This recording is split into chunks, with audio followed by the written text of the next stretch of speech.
ज़ुल्फ़िकार शाह इस वक्त जज्बात और हकीकत के बीच उलझ चुका है। हूर की मौत ने उसके अंदर एक ऐसा जख्म छोड़ दिया है जो हर सांस के साथ गहरा होता जा रहा है।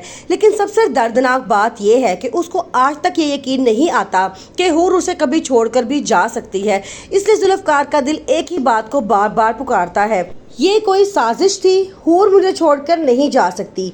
इसी यकीन के साथ अब वो निकल पड़ा है हूर के कातलों की तलाश में। जबकि दूसरी तरफ नूर की सौतेली माँ उस पर आए दिन बहुत जुल्म कर रही है।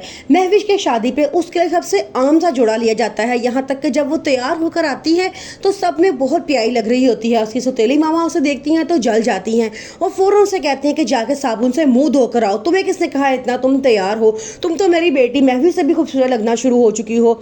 नूर टूटे हुए दिल से जाती है और जाके अपना मुंह धो आती है। ये सब कुछ जब उसकी फुप्पो देखती हैं तो उन्हें बड़ा गुस्सा आता है और वो अपने भाई से शिकायत करती हैं कि मेरी बेभतीजी की तुम हिफाजत ना कर सके, मैं उसका रवैया अपनी भतीजी के साथ दिन ब दिन बिगड़ता हुआ देख रही हूँ और तुम कुछ नहीं कर सके।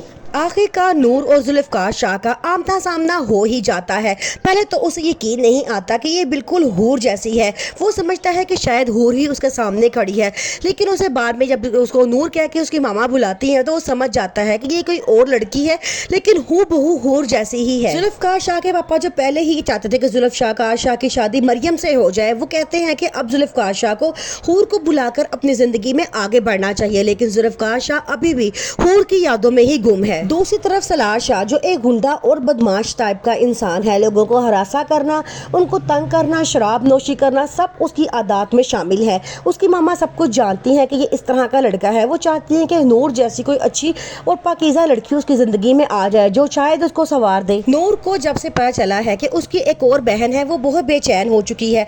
वो अपनी बहन से मिलना चाहती है, जानती है कम से कम इस दुनिया में कोई तो है जो उसका खून का रिश्ते है। जवाद अपने मकसद में कामयाब हो चुका है, हूर मर चुकी है। ज़ुल्फ़िकार शाह अभी तक सदमे से बाहर नहीं आया है। अब वो पूरी तरह से टूट चुका है। सब उसको हौसला देते हैं लेकिन उसकी हालत मजीद खराब से खराब तर होती जा रही है। दूसरी तरफ नूर पे भी ये हकीकत जाहिर हो चुकी है कि नूर इस दुनिया में अकेली नहीं है, बल्कि उसकी एक जुड़वा बहन है जिसको पैदा होते साथ ही किसी और के हवाले कर दिया गया था। अब व्यूअर्स के जहन में सिर्फ एक ही सवाल है, नूर की बहन कौन है, कहाँ है और वो क्या दोनों कभी आपस में मिल पाएंगी? ज़ुल्फ़िकार शाह हूर की कब्र पर जाता है और वहाँ जाके बहुत रोता है, उसको बार बार याद करता है, लेकिन वो ये बात नहीं जानता कि उसका और नूर का आमना सामना उसी कब्रिस्तान में होगा। जवाद का खौफनाक इंतकाम, हूर की जान खतरे में आ गई। ज़ुल्फ़िकार ने शादी से इनकार किया तो जवाद ने उसे बदला लेने का फैसला कर लिया। एक सोची समझी प्लानिंग के तहत हूर का एक्सीडेंट करवाया जाता है, मगर यहाँ कहानी और भी ज्यादा दर्दनाक हो जाती है जब पता चलता है कि हूर सिर्फ ज़ुल्फ़िकार की मोहब्बत नहीं बल्कि हकीकत में माँ भी बनने वाली थी। एक्सीडेंट के बाद जब हूर को हॉस्पिटल पहुँचाया जाता है तो हर तरफ अफरा तफरी मच जाती है।